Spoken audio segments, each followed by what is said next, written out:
Hello everyone. आज हम सब डिस्कस करेंगे नया टॉपिक हमारा है जीएसटी काउंसिल। हम सब नए टॉपिक पर आ रहे हैं। नया टॉपिक है हमारा जीएसटी काउंसिल। कुछ टर्म्स हम सब डिफाइन करेंगे, कुछ टर्म्स यहाँ पर हम सब डिस्कस करेंगे। जैसे पहला है GST council, then GST N, GST network, then GST I N, GST identification number, और then anti profiteering authority, anti profiteering rule. ठीक है, तो हम सब पहले पढ़ने वाले हैं जीएसटी काउंसिल के बारे में। जीएसटी काउंसिल क्या होता है? तो आर्टिकल 279 ए के अंदर, आर्टिकल 279 न्यूली इंसर्टेड आर्टिकल है ये कॉन्स्टिट्यूशन के अंदर, कॉन्स्टिट्यूशन ऑफ इंडिया के अंदर न्यू आर्टिकल 279 ए को इंसर्ट किया गया था। जिसमें क्या था, आर्टिकल 279 ए प्रेसिडेंट द्वारा एक कमेटी गठित की गई थी, एक काउंसिल बनाई गई थी, एक कमेटी बनाई गई थी जिसका नाम क्या था, जीएसटी काउंसिल, जो कि 15 सितंबर 2016 में प्रेसिडेंट ने इसको इम्पावर किया था। प्रेसिडेंट ने इसे बनाया था, इसे कॉन्स्टिट्यूट किया था 15 सितंबर 2016 में। किस आर्टिकल के अंदर? आर्टिकल 279 ए के अंदर इसे कॉन्स्टिट्यूट किया गया था, इसे बनाया गया था, इसे इम्पावर किया गया था, इसे लाया गया था जीएसटी काउंसिल, जिसमें कुछ मेंबर्स होते हैं। जीएसटी काउंसिल का जो चेयरपर्सन होता है, ये कमिटी है जिसमें बहुत सारे लोग होते हैं। इसका मेजर रोल्स क्या होता है उसके बारे में हम सब डिस्कस करेंगे। तो जीएसटी काउंसिल के जो चेयरपर्सन होते हैं, चेयरपर्सन या चेयरमैन जो होते हैं जीएसटी काउंसिल के, वो कौन होता है? फाइनेंस मिनिस्टर ऑफ इंडिया, जो कि करंट फाइनेंस मिनिस्टर है, वो क्या होगा, इसका चेयरपर्सन होगा। उसके बाद इसमें कौन होते हैं? स्टेट गवर्नमेंट के फाइनेंस मिनिस्टर होते हैं मेंबर्स के रूप में। ठीक है, और स्टेट गवर्नमेंट के और भी पर्संस, और भी लोग, और भी एमपी एमएलए जो कि नोटिफाई किए जाते हैं स्टेट गवर्नमेंट के द्वारा। तो स्टेट चेयरपर्सन कौन होगा? हमेशा फाइनेंस मिनिस्टर होगा। देन फिर स्टेट गवर्नमेंट के जितने भी फाइनेंस मिनिस्टर हैं, टैक्स एंड रेवेन्यू इंचार्ज हैं, वो इसके मेंबर्स होंगे। सीएस होते हैं, टैक्स कंसल्टेंट होते हैं, लॉयर होते हैं, ये सब क्या होते हैं? इसके मेंबर्स होते हैं, जीएसटी काउंसिल के मेंबर्स होते हैं, जो कि आर्टिकल 279 ए के अंडर प्रेसिडेंट ने 15 सितंबर 2016 को इसे कॉन्स्टिट्यूट किया था, इसे बनाया था जीएसटी काउंसिल को। ठीक है, जीएसटी काउंसिल का अब काम क्या होता है? जीएसटी काउंसिल करता क्या है? तो जीएसटी काउंसिल का काम क्या होता है? इसका काम होता है रिकमेंडेशन करना। इसका काम क्या होता है? रिकमेंड करना। क्या रिकमेंड करना? इसका रोल और फंक्शंस के हम सब देख रहे हैं।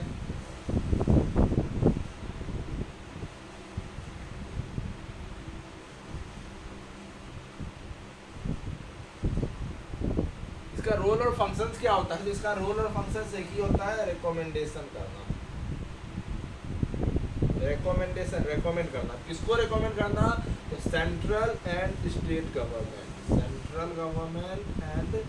स्टेट गवर्नमेंट को ये क्या करता है? रेकमेंड करता है। क्या रेकमेंड करता है? अब ये रेकमेंड क्या करता है कि उसको काम क्या करना चाहिए, क्या चीज़ कैसे करना चाहिए। जैसे क्या टैक्सेस होंगे, क्या सेस होंगे, क्या फ़ी होंगे, इसको कैसे, इसको डिफाइन करना है कि क्या सेस होना चाहिए, क्या टैक्स होना चाहिए, ये रेकमेंड करना हो गया।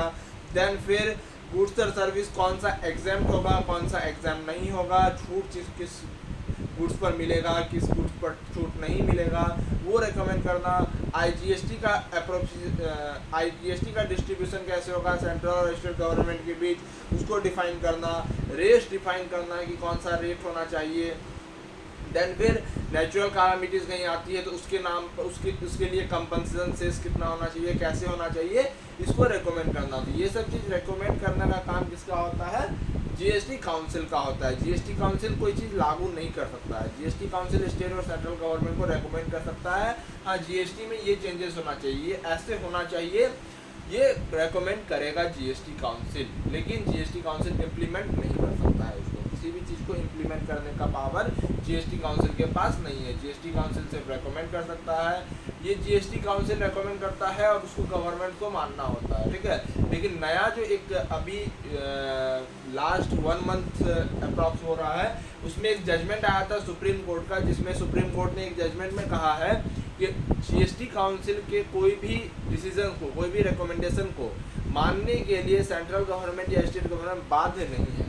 मतलब ऐसा नहीं है कि जीएसटी काउंसिल जो कह दिया वो होना ही चाहिए, वो सिर्फ एक रिकमेंडेशन है, उस पर सेंट्रल गवर्नमेंट स्टेट गवर्नमेंट सोच करेगी, विचार करेगी। विचार करने के बाद अगर सही लग रहा है मेजोरिटी के रूप में या फिर जैसे भी, तो आप उसे लागू करोगे। आप बाद नहीं हो जिस जीएसटी काउंसिल ने बोल दिया तो उसे लागू करना ही है, ऐसा नहीं है। तो जीएसटी काउंसिल का काम क्या होता है? रेट डिफाइन करना, एग्जेम्प्ट कौन सा होगा, कौन सा नहीं होगा, कौन सा टैक्सेबल होगा, कौन सा टैक्सेबल नहीं होगा। जैसे पेट्रोल पर जीएसटी कब लगेगा, जीएसटी काउंसिल ही बताएगी ये। और देन फिर जीएसटी काउंसिल का और काम होता है आईटीसी को डिस्ट्रीब्यूट करना सेंट्रल और स्टेट गवर्नमेंट के बीच। और जीएसटी काउंसिल डिस्प्यूट्स को भी हैंडल करती है। जैसे सेंट्रल गवर्नमेंट और स्टेट गवर्नमेंट के बीच अगर डिस्प्यूट होता है, दो स्टेट्स के बीच अगर डिस्प्यूट होता है, तो उसके बीच में भी एक फॉर्मल डिसीजन लेने का काम किसका होता है? जीएसटी काउंसिल का होता है। जैसे एक स्टेट से दूसरे स्टेट सामान जा रहा है, तो उसके बीच अगर कोई प्रॉब्लम आ रहा है तो उसको भी, उस डिस्प्यूट को भी जीएसटी के लिए अगर डिस्प्यूट है तो उसको जीएसटी काउंसिल क्या करेगी? डिस्प्यूट को मैनेज करेगी, डिस्प्यूट हैंडल करेगी, उस डिस्प्यूट को सॉल्व करेगी, उसके बीच एक फॉर्मल डिसीजन वो लेगी। ठीक है, ये होता है जीएसटी काउंसिल। हमारा छोटा सा टर्म है ये जीएसटी काउंसिल, जो कि एक इन शॉर्ट कमिटी है, जिसका 15 सितंबर 2016 में इसको गठित किया गया था प्रेसिडेंट के द्वारा। प्रेसिडेंट ने एक ऑर्डर पास किया था 15 सितंबर 2016 को, जिसमें एक नया आर्टिकल इंसर्ट किया गया था हमारे कॉन्स्टिट्यूशन में। जो उस आर्टिकल का नाम क्या था? कौन सा आर्टिकल था? तो आर्टिकल 279A के अंदर 279A आर्टिकल का नाम क्या था? आर्टिकल 279A, जिसमें ही सारे जीएसटी काउंसिल के बारे में बताया गया है। जीएसटी काउंसिल का सारा एक्सप्लेनेशन किया गया है। जीएसटी काउंसिल क्या है, उसका रोल और फंक्शन क्या है, जीएसटी काउंसिल कैसे काम करेगा, क्या काम करेगा, सारा चीज़ इसी में बताया गया है। ठीक है, ये होता है हमारा जीएसटी काउंसिल। आई होप सबको ये बात क्लियर हो गया होगा जीएसटी काउंसिल क्या होता है। देन हम जब आ रहे हैं नेक्स्ट टॉपिक पर, हमारा नेक्स्ट टर्म जो है, नेक्स्ट टर्म है हमारा जीएसटीएन। हेलो, जीएसटी का तो आप सबको मतलब पता ही है। जीएसटी क्या होता है? Goods and services tax, goods and services tax. और एन फॉर है नेटवर्क। एन क्या है यहाँ पर? N stand for network. GST network, GST N जिसको कहते हैं वो क्या है? जीएसटी नेटवर्क, एक जाल। ठीक है, अब नेटवर्क क्या है यहाँ पर? देखो, जीएसटी नेटवर्क जो है ये पहले कब आया? जीएसटी नेटवर्क आपको ये पहले section 25 of 1950 companies act 1956।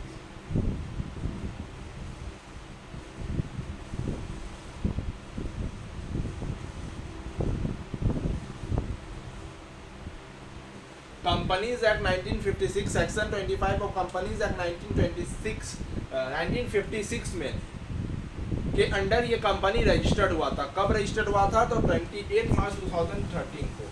28 March,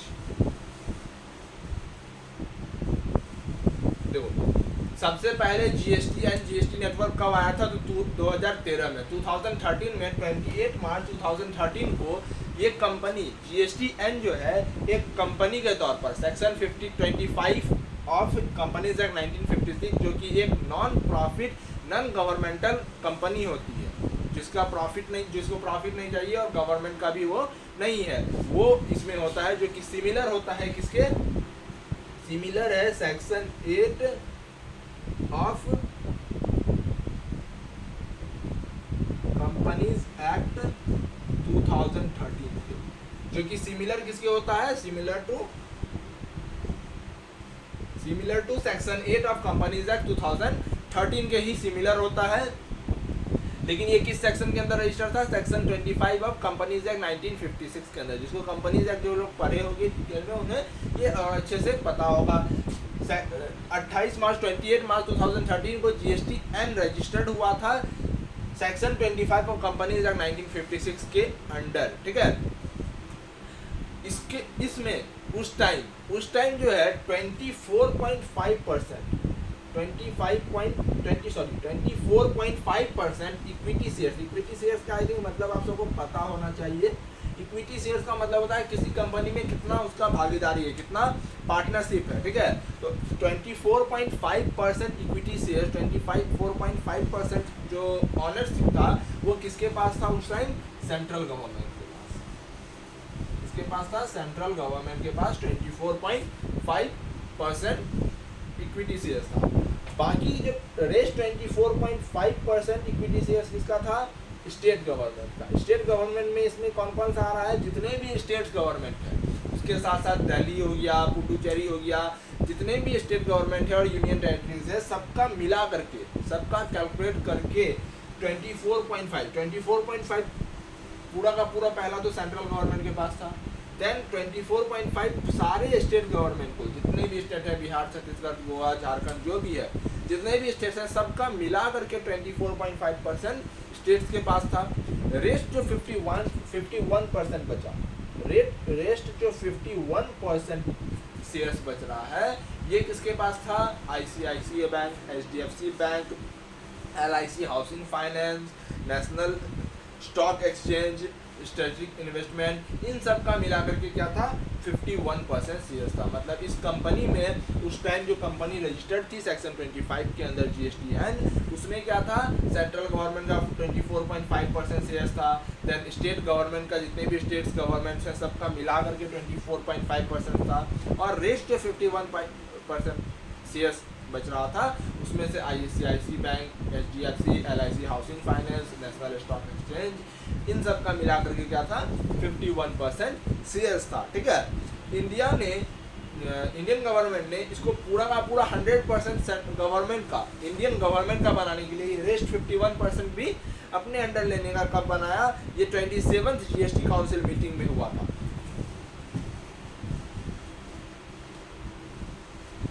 rest जो 51% शेयर था, इसको भी गवर्नमेंट अपने अंडर लेने का 4 मई 2018 को, जब 27th GST काउंसिल मीटिंग हुआ।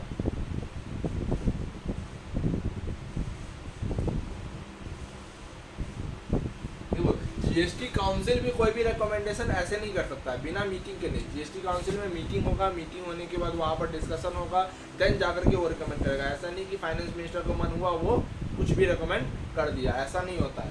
तो कुछ भी काम होगा GST का तो वो मीटिंग में होगा। जैसे GSTN जो है, GSTN को पूरा का पूरा 100% इंडियन गवर्नमेंट का बनाने के लिए 27 GST काउंसिल मीटिंग जो 4 मई 2018 को हुई थी, उसमें ये डिसीजन लिया गया था कि बाकी जो 51 शेयर्स है उसको भी इंडियन गवर्नमेंट का किया जाए। ये GST काउंसिल ने GSTN के लिए हुआ था 4 मई 2018 को, ठीक है। GSTN का मेन वर्क क्या है? GSTN क्यों है, एग्जिस्ट क्यों करता है? ये तो हम सब ने जाना कि GSTN में है क्या, कितने % शेयर्स किसके पास हैं, ये हमने जाना। लेकिन अब है GSTN का काम क्या है? GSTN क्या है? GSTN IT इंफ्रास्ट्रक्चर डेवलप कर रहा है। IT इंफ्रास्ट्रक्चर का मतलब GST का जो सारा काम होता है वो कैसे होता है? ऑनलाइन होता है सारा। आप रजिस्ट्रेशन ले लो, रिफंड ले लो, पेमेंट, अपील, जितना भी चीज़ है आपका, सब चीज़ ऑनलाइन होता है। तो ऑनलाइन के लिए वो पूरा का पूरा जो ऑनलाइन वर्क है, पोर्टल से रिलेटेड हो गया, फिर और भी जैसे भी ऑनलाइन आपका जितना भी वर्क है, उसको जो हैंडल करता है वो कौन करता है? GSTN करता है, GST नेटवर्क करता है। इसका काम ही क्या है?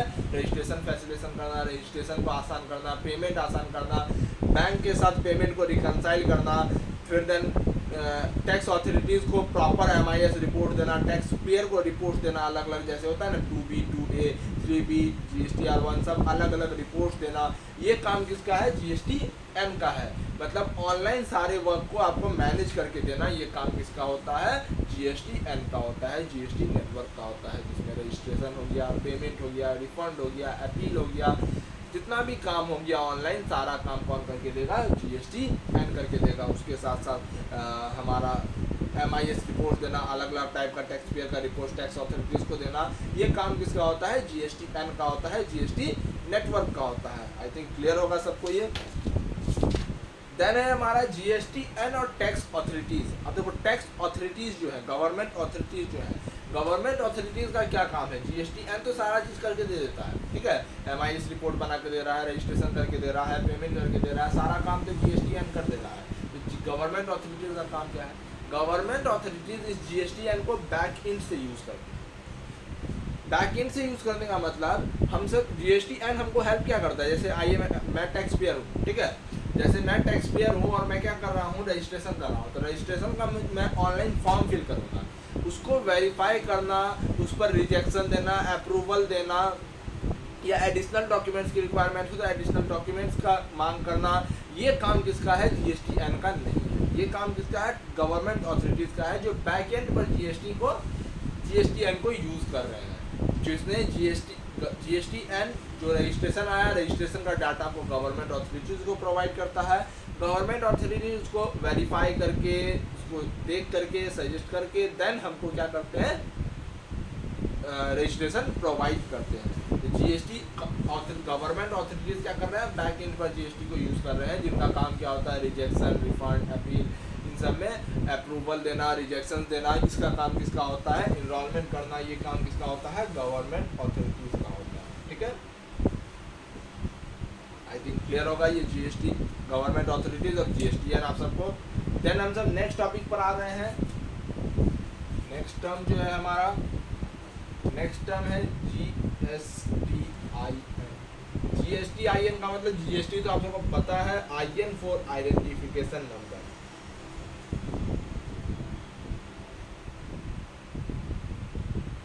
आइडेंटिफिकेशन नंबर, अब आइडेंटिफिकेशन नंबर क्या है, आइडेंटिफिकेशन का नंबर हो गया, इसको सिंपल हम सब जानते हैं, जीएसटी नंबर। जीएसटी नंबर जो हमको मिलता है, जीएसटी नंबर जो हम सब लगाते हैं वो जीएसटी नंबर ये है, मतलब हम जीएसटी में रजिस्टर्ड हैं, उसके लिए हमको एक कोई कोड मिलेगा, एक कोई नंबर मिलेगा, उस नंबर से ही हम पता करते हैं कि हम जीएसटी में रजिस्टर्ड है या नहीं है। तो वही जो जीएसटी नंबर होता है उसी को क्या कहते हैं, जीएसटी आइडेंटिफिकेशन नंबर कहते हैं। ये क्या होता है, 15 डिजिट अल्फा न्यूमेरिक कोड। ये 15 डिजिट का क्या होता है, अल्फा न्यूमेरिक कोड होता है, जिसमें अल्फाबेट्स और नंबर्स को मिला करके 15 डिजिट का एक कोड बनाया जाता है, जिसको हम सब क्या कहते हैं, जीएसटीआईएन, जीएसटी आइडेंटिफिकेशन नंबर। अब इसका जो फॉर्मेट होता है वो हम सब देख लेते हैं। जैसे ये मैं जीएसटी नंबर लिख रहा हूँ,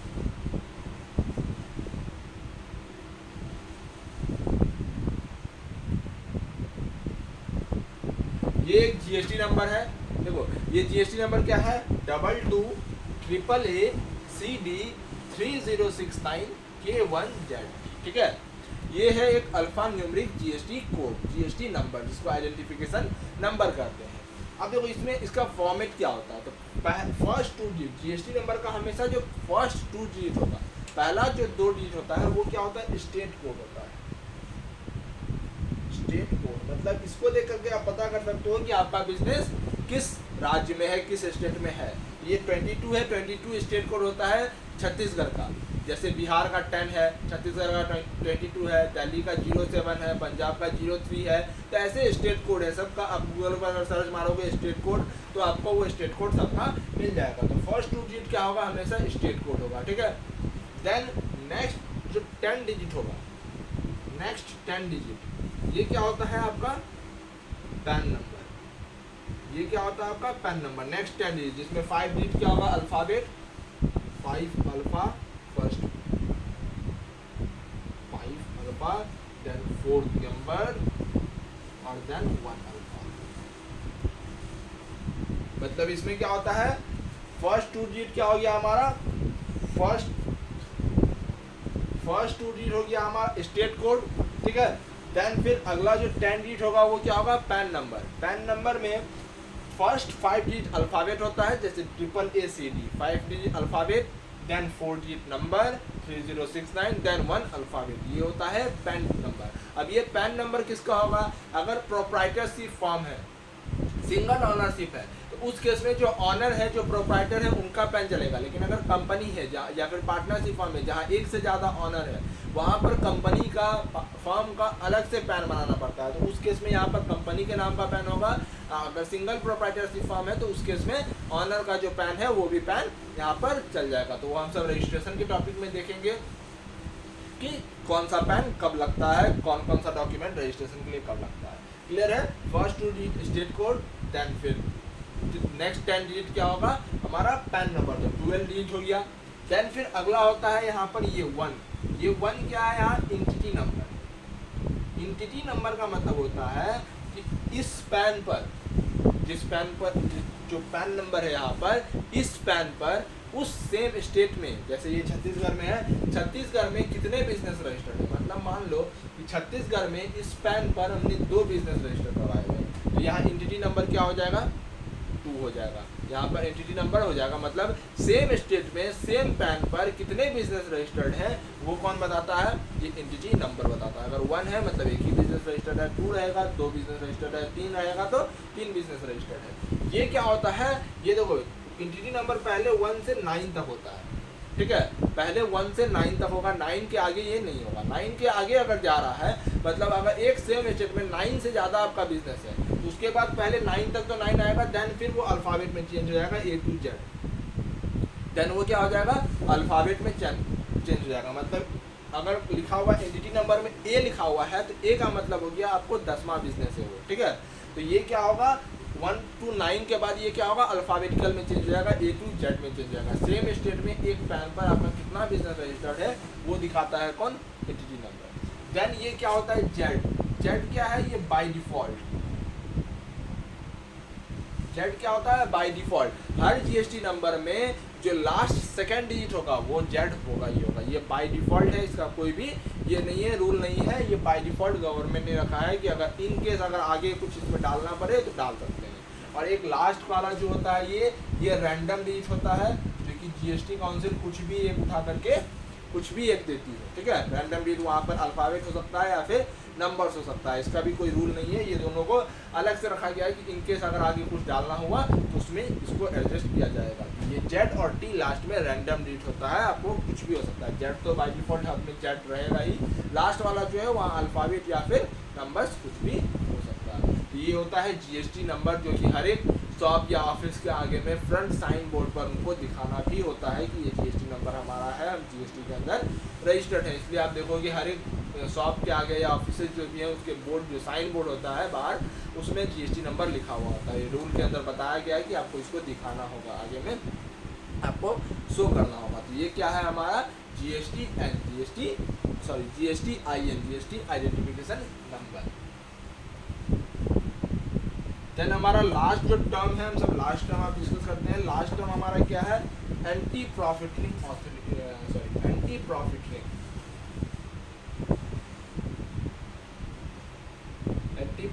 रूल कह सकते हैं इसको, एंटी प्रॉफिटिंग रूल। अब एंटी प्रॉफिटिंग रूल क्या होता है,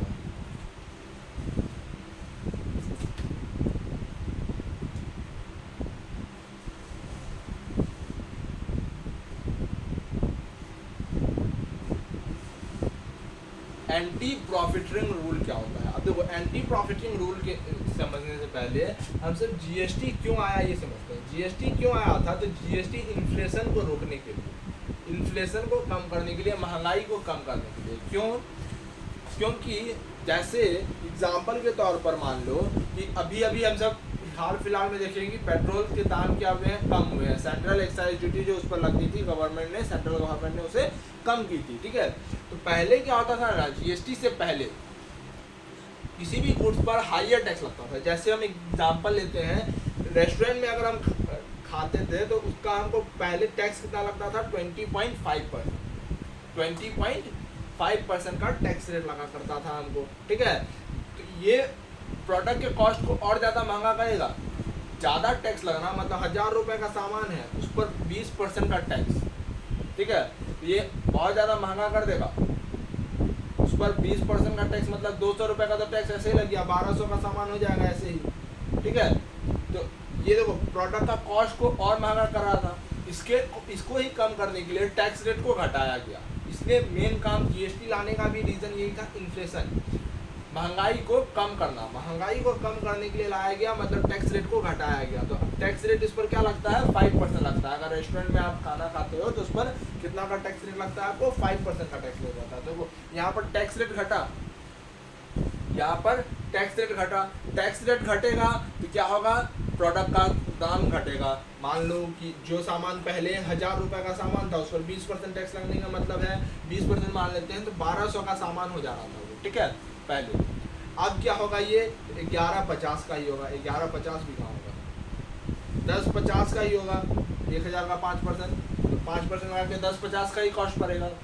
अब जो डीलर है, जो सप्लायर है, जो रेस्टोरेंट का मालिक है, वो चाह सकता है कि हम प्रॉफिट के लिए इसको अभी भी 1200 में बेचें।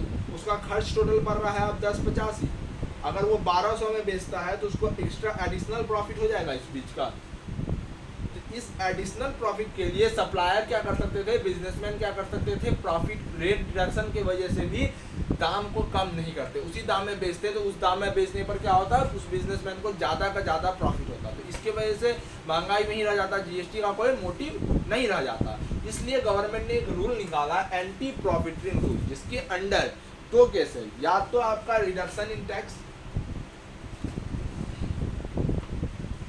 इसमें दो केस आता है, एक तो है पहला रिडक्शन इन टैक्स,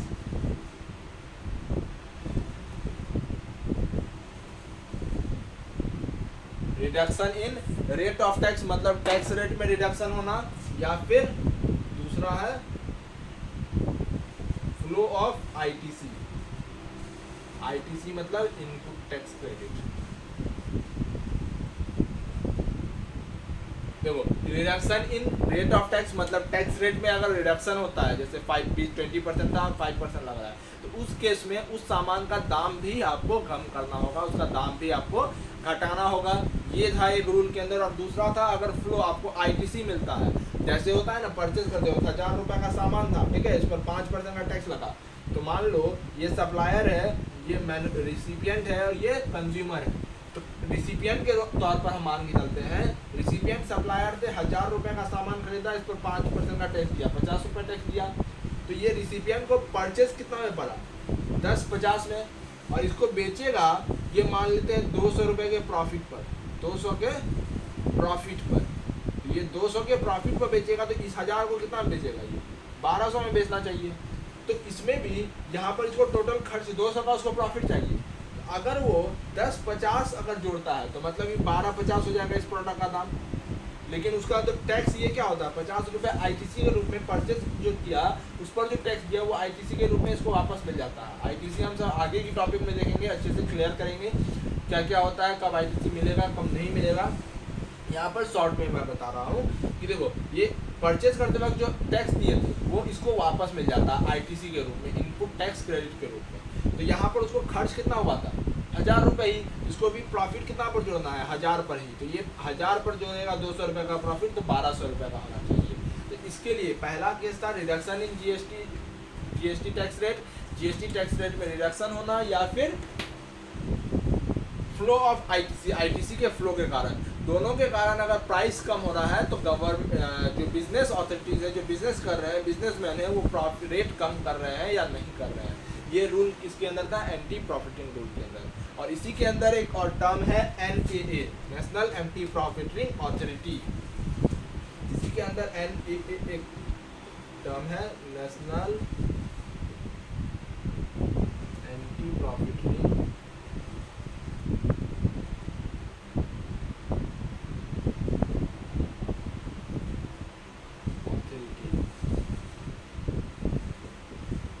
अंदर एक टर्म है नेशनल एंटी प्रॉफिटिंग अथॉरिटी। इस अथॉरिटी का काम क्या था, ये एक टीम की तरह है।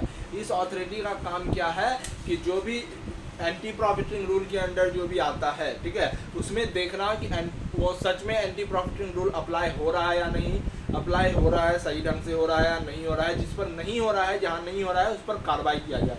इसके लिए ही एक स्टेप भी लिया गया था। नेशनल एंटी प्रॉफिटिंग अथॉरिटी दिसंबर 2018 में जो लार्जेस्ट बिगेस्ट एफएमसीजी सेक्टर का है जो बिजनेस है, ठीक है, क्या है, हिंदुस्तान यूनिलीवर प्राइवेट लिमिटेड, नाम सुने होंगे आप सब, बिगेस्ट एफएमसीजी सप्लायर है ये, सबसे ज़्यादा फास्ट मूविंग कंज्यूमर गुड्स ये बनाता है, पैकिंग गुड्स बनाता है हिंदुस्तान यूनिलीवर। इस पर दिसंबर 2018 में 462.32 करोड़, कितना करोड़, 462.32 करोड़ इतना का पेनल्टी चार्ज हुआ था। इसी के लिए एंटी प्रॉफिटिंग रूल को नहीं अप्लाई करने के लिए वो मतलब रेट डिडक्शन के बाद भी जीएसटी प्राइसेस को कम नहीं किया था, जिस वजह से उस पर 462.32 करोड़ का एंटी प्रॉफिटिंग रूल अथॉरिटी के द्वारा इस पर पेनल्टी चार्ज किया गया था। तो ये सब कुछ टफ स्टेप्स हैं, कुछ और भी टफ स्टेप्स हैं जो गवर्नमेंट ने एंटी प्रॉफिटिंग अथॉरिटी ने लिए थे उस टाइम जीएसटी को इम्प्लीमेंट करवाने के लिए, एंटी प्रॉफिटिंग रूल को इम्प्लीमेंट करवाने के लिए। आई थिंक सबको क्लियर हो गया होगा एंटी प्रॉफिटिंग रूल क्या होता है और एंटी प्रॉफिटिंग अथॉरिटी क्या होता है, नेशनल एंटी प्रॉफिटिंग अथॉरिटी क्या होता है। रेट डिडक्शन के कारण या आईटीसी फ्लो के कारण कस्टमर्स को जो कस्टमर्स हैं उनको उसका बेनिफिट मिल पाए, बेनिफिट आगे पास हो पाए, इसके लिए एंटी प्रॉफिटिंग रूल बनाया गया था कि रेट डिडक्शन अगर होता है तो बिजनेसमैन भी क्या करेंगे, उसके प्राइसेस को कम करेंगे रेट के बिहाफ पर। आई थिंक आप सबको यहाँ तक क्लियर होगा। ये सब हमारा term GST council, GST network, GST identification number और देन एंटी प्रॉफिटिंग रूल, ये कुछ इंपॉर्टेंट टर्म्स हैं हमारे। देन इसके बाद नेक्स्ट टॉपिक पर हम सब आएंगे, नेक्स्ट टॉपिक डिस्कस करेंगे। आज के लिए हम सब यहीं पर ख़त्म करते हैं। और मैं एक इन्फॉर्मेशन भी आप सबको देना चाहता हूँ कि हमारी ऑफलाइन बैचेस भी स्टार्ट होने जा रही है बहुत जल्द, नेक्स्ट वीक से। आई थिंक आज 5th है, 15th से आई थिंक वो स्टार्ट होगी नई बैच। तो जिनको भी ऑफलाइन बैचेस में इंटरेस्ट है, ऑफलाइन करना चाहते हैं जीएसटी की कोर्स, कंप्लीट कोर्स, तो आप लोग जीएसटी ज्वाइन कर सकते हैं, इनरोल करवा सकते हैं। आप लोग नंबर पर मैसेज कर सकते हैं, कॉल करके कंफर्म कर सकते हैं। आप लोग नंबर नोट कर सकते हैं 9341170462। इस नंबर पर आप व्हाट्सएप करके आप क्या कर सकते हैं, इसे इनरोल करा सकते हैं, डिटेल ले सकते हैं जीएसटी की। ये नेक्स्ट 10 डेज में ये कोर्स स्टार्ट हो जाएगी, ऑफलाइन बैच हमारी स्टार्ट हो जाएगी। तो लिमिटेड सीट है, तो जिनको भी ज्वाइन करना है वो लोग ज्वाइन कर सकते हैं। तो आज की क्लासेस हम सब यहीं पर रखते हैं। अच्छा लगा वीडियो तो लाइक जरूर करना।